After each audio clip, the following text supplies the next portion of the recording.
What is going on, New York Giant fans? Welcome back to another Roster Bubble Series video. Hit the like button, comment, and subscribe if you haven't already. Turn on post notifications so you know when a live stream pops or video drops. Appreciate y'all coming back. Also share this out. Can't believe we're at training camp time after all this time off. It's so exciting. Can't wait to get into it and a lot of other different things as we come across the back end of July into the month of August. So a lot of different stuff we're doing for you guys. Definitely hit the subscribe button. Also share out too. Another Roster Bubble Series video. In these types of videos, 5 to 10 minutes long, I take a player that's on the cusp of being cut. I talk about their background, competition, how they could win a spot on the roster, how they could lose a spot on the roster. And then at the end, well, I give them a projection / prediction whether they will make the roster or not, or maybe even practice squad. So today we're going to do Habakkuk Baldonado. He's a guy I've praised in the past. If I'm not mistaken, there should be a link in the description to our little film breakdown that we did on Boys of the Big Apple a few months ago of Baldonado, which I handpicked that. But anyway, with that being said, Baldonado is 23 years old. The New York Giants actually signed him as an undrafted free agent. I wanted them originally to draft Baldonado within the 5th, 6th round. I'm like, okay, we got to get an edge guy. But they did not, and he signed as an undrafted free agent. I'm like, this is an absolute steal. I think he's the best undrafted free agent that the New York Giants have. That's just my personal opinion. But he's an interesting player. 23 years old. He was born in Italy, moved to Florida in 2017. Then he committed to Pittsburgh in 2018, had a redshirt season, 2019 with Pittsburgh, 2020, 2021, and 2022. Last year, I'll go over the last 2 years because I think that's what the most relevant categories are, really relevant years for Baldonado, the last two.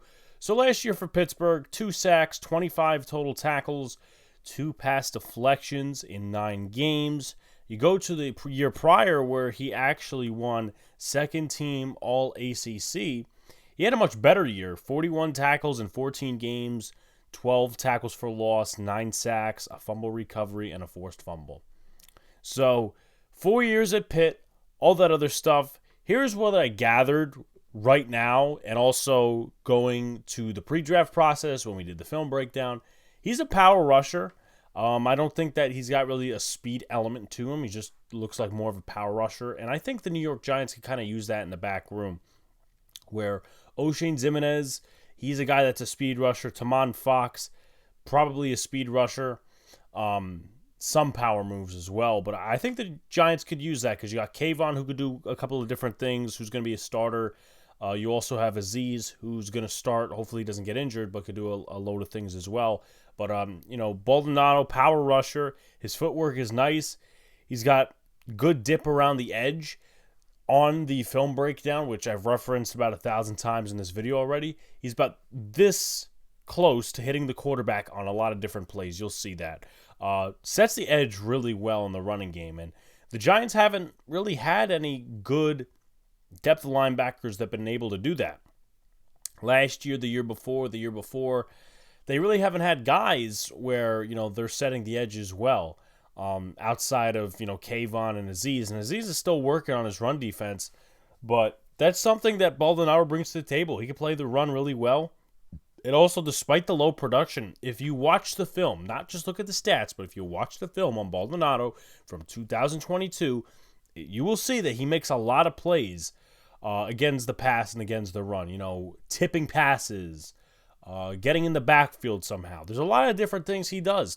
And it really excites me because I'm not going to sit here and say he's going to be the next James Harrison or Victor Cruz, undrafted free agent to come on and do this, no. But I think he has more of a ceiling than some of the depth guys we have in the room right now, and I think he could be a difference maker in terms of that. But there are some negatives, of course. Sometimes he will lack a plan and rush too upfield occasionally. So he'll rush upfield, and then there will be a running play, and he will be totally just non-existent, socially distanced from the play. Lateral speed, some balance issues, lower body tightness. That's why he doesn't really have the speed. Is the lower body tightness, and the hand placement needs some work. There was one specific play, I think it was against either Virginia or West Virginia, where he could have really tried to dissolve this run play, but his other hand was just lanking, and he had his left hand up against the guard, and the guard just totally washed him out of the play. Running back goes for a big run. If he used those two hands, maybe he could, do something else and, maybe push the guard into the running back or make a tackle. A lot of different what-if scenarios there. But my original projection for Baldonado was a 5th, 6th round pick and a hand-in-dirt 4-3 defensive end. Now, he's going to be transitioning to outside linebacker, so he's probably not going to be playing hand-in-dirt. But we'll see what happens and, how he fits the system throughout training camp and in the preseason as well. So competition-wise, it's Tamon Fox, who we did a video on. If you guys haven't already, check that out. He's last year's undrafted free agent that made the roster. Oshane Ximines, who we also did a video on. They seemed to like him last year, so that's why they brought him back. And, he's a rotational edge rusher. And Tashawn Bauer, who we recently signed when we got rid of Ellerson Smith, so he's no longer on the team. Tashawn Bauer, he was with the Raiders. He was with the Vikings. I think he was with the Lions. There was a third team in there. Can't remember right now. But that's his competition. And once again, I think he's got slightly more ceiling than Tamon Fox because Tamon Fox had a lot of years at North Carolina. And you kind of think, well, he might be the player he is already. Where Baldonado has room to grow in his game. Not saying Tamon Fox doesn't. Oshane Ximines, rotational edge rusher, but can't play the run for shit. So that's where Baldonado could probably come in. Tashawn Bauer, I have to go out and research him. He's only got like 2 career sacks, so I think, honestly, Baldonado could top that. How can Baldonado win a spot on the roster? Setting the edge. I think that's going to be one of the most important things. The New York Giants are really worked this offseason to get better run defenders in here. Nacho is one of them. Ashawn Robinson, who was starting on PUP. He's another one of them. Bobby Okereke. Some of these other guys that are coming in. Bobby McCain, who's, a bit of a Swiss Army knife. They're looking to get guys in who aren't just starters that could fill in and be like, hey, listen, he could defend the run. But also depth guys as well. And out of these guys, I really don't see someone who defends the run well. I mean, Jihad Ward, you'll get a little bit, like 50-50 with Jihad Ward. He's a veteran. You're not going to expect too much. So Baldonado could come in and set the edge well, and you might not see it on the stat sheet, but you'll see it on the film tape and all that sort of stuff. But set the edge, definitely play your gaps and play the run well overall, because if he starts making a lot of great plays in the preseason against these 2s and 3s, I think that's instant recognition for the Giants in terms of coaching staff and whatever. And also, like, if the Giants don't keep him, I think another team is going to pick him up, my personal opinion. Continue to work on hand placement and hit the quarterback. The Giants, I will mention this 1,000 times, last year during the preseason did not have a sack on the quarterback from their defensive line, their front 7 overall. Baldonado, I think, could break that. Let's see, we played the Lions the first game, so if they throw out their ones, it might be a little tough at first, but we'll see what happens. But in terms of making the roster, I mean, once again, I think Baldonado can top every one of these guys in the room, except for Ward, Thibodeau, and Ojulari. I think he could top these guys' ceilings. He does a lot of stuff differently. So I think Winka would honestly like a player like that in situational, third downs or whatever it is, second and longs, whatever the situation may be. I think Baldonado fits that. How can he lose? Hand placement still lacks. Doesn't have a plan in his pass rush still. Lack of special teams. I think special teams could be a factor. I don't think it's going to be a big one, though. It depends on who they keep. Tamon Fox, if they keep him and Baldonado, I think Fox will play special teams. I think Bauer probably has some special teams experience, too. Ximines probably has a portion of special teams experience, but I don't think Baldonado is going to get in. I mean, truthfully speaking, guys like back-end wide receivers, back-end tight ends, and back-end, cornerbacks, those guys get in because of special teams.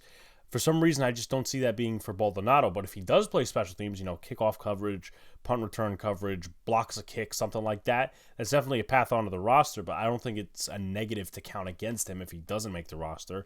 And then passed over by competition, which honestly is going to be very tough to swallow for me because Bauer, 2 sacks in his career to show for it. Tamon Fox, who can't really play the run that well. I mean, he had 1 sack last year, didn't show a ton of stuff, was a situational guy. And then Oshane Ximines, who is who he is. He's a rotational pass rusher who doesn't have much in his career. He had 1 4.5 sack season, and he's also on a 1-year deal. So the Giants are not committed to him. They haven't invested in him and all these different things. But I would be really surprised, but it's still possible that he loses a roster spot if he's passed over by the competition. You know, Fox starts doing well in camp. O'Shane Ximines, Deshaun Bauer does something. There's other guys factoring in there as well. But recap, how can he win? Set the edge, play your gaps, play the run well, continue to work on hand placement and hit the quarterback. How can he lose? Hand placement still lacks, doesn't have a plan in his pass rush. Lack of special teams, question mark, and passed over by competition. I think Habakkuk Baldonado, Kook or Cuck, whichever one, I apologize, but I think Baldonado makes the roster. I really do. I think it's going to be another one of those things in terms of an undrafted free agent making the roster. I know there's a couple others we have to do in this whole roster bowl series, but I like what Baldonado brings to the table, and I think the Giants, unless he has a really, really quiet camp, I think the Giants would be making a mistake if they decide to let him go in favor of a guy like Deshaun Bauer or O'Shane Ximines. Now, of course, we have yet to see what these guys do, but Baldonado, he brings a lot of different ingredients to the table.